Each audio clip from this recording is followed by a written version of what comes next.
सेठ जी को यह बताने कि तुम कितने धोखेबाज और नमक हराम हो। सबूत के लिए सेठ जी के असली बेटे को साथ नहीं लाए? कहाँ है वो? वो मेरी हिफाजत में है। हमारी हिफाजत में भी कोई है, उसकी आवाज सुनो। चाचा मुझे बचा लो चाचा, चाचा इन लोगों ने मुझे बंद करके रखा है चाचा, चाचा मुझे बचा लो चाचा, चाचा। अब बताओ, इधर चलें या उधर?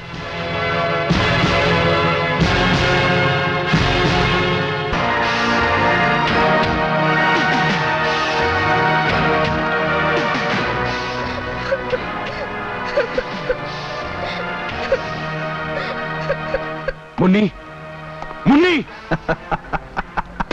हरामजादे, बता मेरी मुन्नी कहाँ है? बता! नहीं शिवा, नहीं। अभी तो तुम सिर्फ अपनी मुन्नी का रोना सुन रहे हो, लेकिन अगर तुमने हीरा पर हाथ उठाने की गलती की तो तुम्हें भी रोना पड़ेगा अपनी मुन्नी की लाश पर। हमसे बहुत आंख मिचोली खेल चुके तुम शिवा। एक बात याद रखना कि इस दुनिया में हर इंसान का कोई ना कोई बाप होता है, और तुम्हारा बाप आ गया।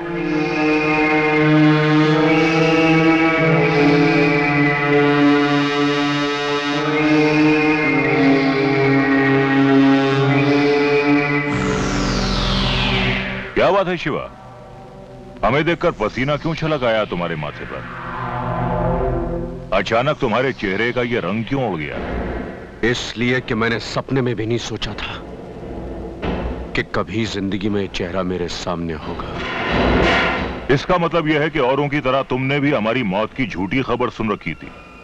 अब क्या करें शिवा, हमें मरने की आदत नहीं है, सिर्फ जान लेने का शौक है। इसीलिए आज तुम्हें यहां बुलाया है। सुना है कि तुम एक पेशावर कातिल हो, पैसा लेकर लोगों का खून बहाते हो। खून बहाने का यह घिनौना खेल खेलना मैं छोड़ चुका हूं।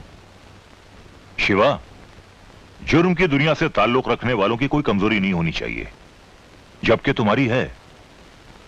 एक मासूम बच्ची। हाँ। अरे नहीं नहीं शिवा, नहीं, बेचारी मुन्नी को और तकलीफ पहुंचेगी। हारना या नाकाम होना मेरी फितरत में नहीं है शिवा। तुम्हें मेरा ये काम करना ही होगा। काम क्या करना होगा? किसी का खून करना है। तुम उसे अच्छी तरह जानते हो। बरसों पहले हमारे गद्दार साथी बादशाह की वजह से वो बच्चा बच गया था। अब वो जवान हो गया है। ये कहानी आज से कई बरस पहले शुरू होती है, जब मैं, हीरा और बादशाह, हम तीनों ने एक साथ मिलकर जाएगी पुलिस स्टेशन मेरे खिलाफ, जाएगी। चल हमारे साथ। इस तरह उस बच्चे की खातिर मुझे अपनी बीवी का खून करना पड़ा और इल्जाम मैंने अपने बेटे पर लगा दिया। बहुत खूब बलवंत साहब, आज पहला आदमी देखा जिसकी कोई कमजोरी नहीं है। कमजोरी कमजोर लोगों में होती है शिवा, हम जैसे लोगों में नहीं। खैर, जो काम तुम्हें दिया गया है जितनी जल्दी कर सकते हो कराओ और अपनी मुन्नी को वापस ले जाओ। हमारे दो आदमी तुमसे दूर दूर मगर तुम्हारे साथ साथ रहेंगे। और हां शिवा, मुझे किसी भी किस्म की होशियारी या चालाकी से सख्त नफरत है। गलती से भी कोई ऐसी गलती मत करना जिससे तुम्हारी मुन्नी की जान पर बना है।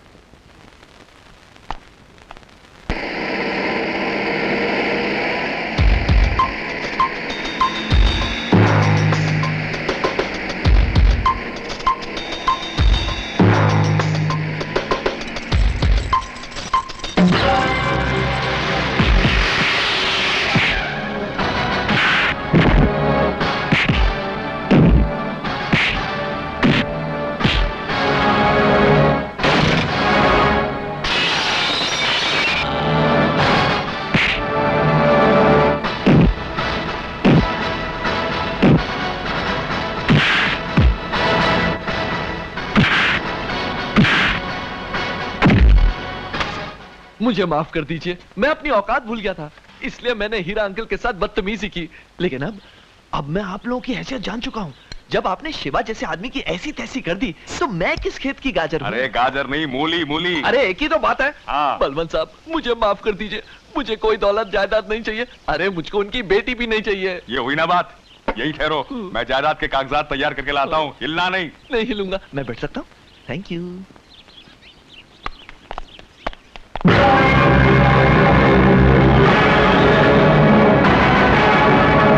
बलवंत साहब, मुन्नी को छोड़ दो, तुम्हारा प्यादा मेरे कब्जे में है। गुनाहों की शतरंज में ऐसे प्यादे या तो मारने के काम आते हैं या मरने के, लेकिन राजा को प्यादा ना तो शह दे सकता है और ना ही मात। अगर ये नेक काम तुम नहीं कर सकते तो हम कर देते हैं।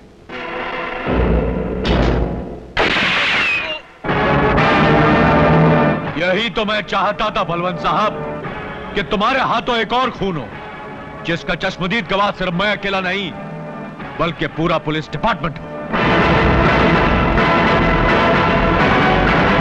इन सबको गिरफ्तार कर लो। इंस्पेक्टर कुमार, तुम बच्ची को लेकर आओ। Yes sir. चलो। Mister Balwant, you are under arrest. चाचा। मुन्नी, चाचा। तू ठीक है ना मुन्नी?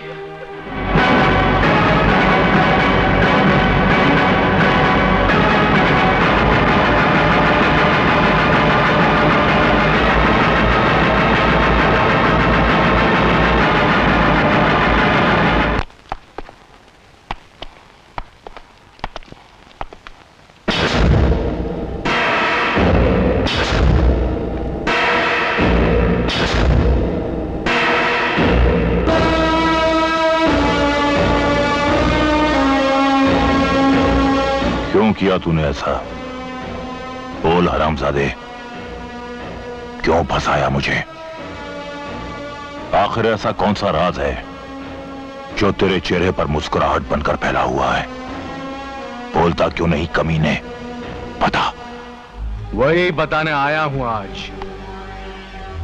बरसों पहले आपने भी मेरे साथ ऐसी हरकत की थी बलवंत साहब। इसी तरह मुझे एक खून के इल्जाम में फंसाया था आपने। मैंने? तुझे? किसके खून की बात कर रहा है तू? एक मासूम, भोली भाली, कमजोर और लाचार औरत के खून की बात कर रहा हूं मैं, जो तुम्हारी पत्नी और मेरी मां थी।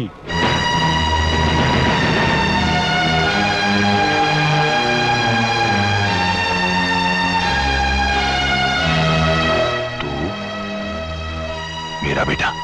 जिस लफ्ज का मतलब नहीं जानते तुम, उसे जबान पर भी मत लाओ। ऐसा मत कह शिव। शिव नहीं, शिवा। कल के मासूम शिव को आज का मुजरिम शिवा बना दिया है तुमने। तुम्हारी वजह से मेरा बचपन चिल्ड्रंस होम के सख्त जमीन पर जागते हुए गुजरा और मेरी जवानी हाथ में चाकू लिए जुर्म की दुनिया में खो गई। कितनी अजीब बात है, लोग अपने बेटे को डॉक्टर बनाते हैं, वकील, इंजीनियर बनाते हैं, लेकिन तुम शायद दुनिया के वो पहले बाप हो जिसने अपने बेटे को एक पेशा और कातिल बना दिया।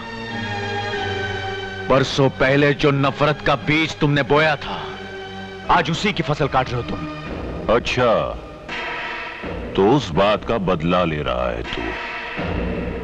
बेटा, तू शायद ये भूल रहा है कि बाप बाप होता है। बेटा 10 जन्म लेने के बाद भी बाप का बाप नहीं बन सकता। बरसों पहले मैंने तेरा बचपन बर्बाद किया था ना, अब बाहर आकर तेरी जवानी तबाह करूंगा। अब तुम बाहर आओगे तो सिर्फ शमशान जाने के लिए आओगे।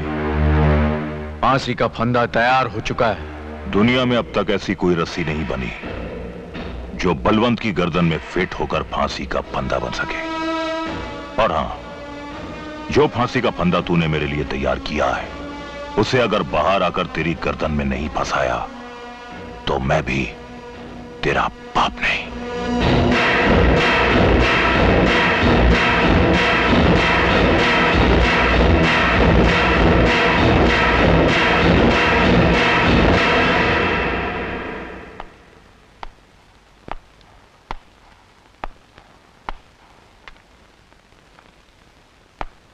चलो चंदर, अब तुम्हें यहां छुप के रहने की जरूरत नहीं है। मगर शिवा भैया, कहाँ ले जा रहे हैं मुझे? इस वक्त तक मेरे बाप को फांसी लग चुकी होगी। आज मेरे साथ साथ तुम्हारी जिंदगी का भी बहुत बड़ा दिन है चंदर। आज मैं तुम्हें तुम्हारे माँ बाप से मिलवाना चाहता हूँ। क्या? मेरे माँ बाप से? हाँ चंदर,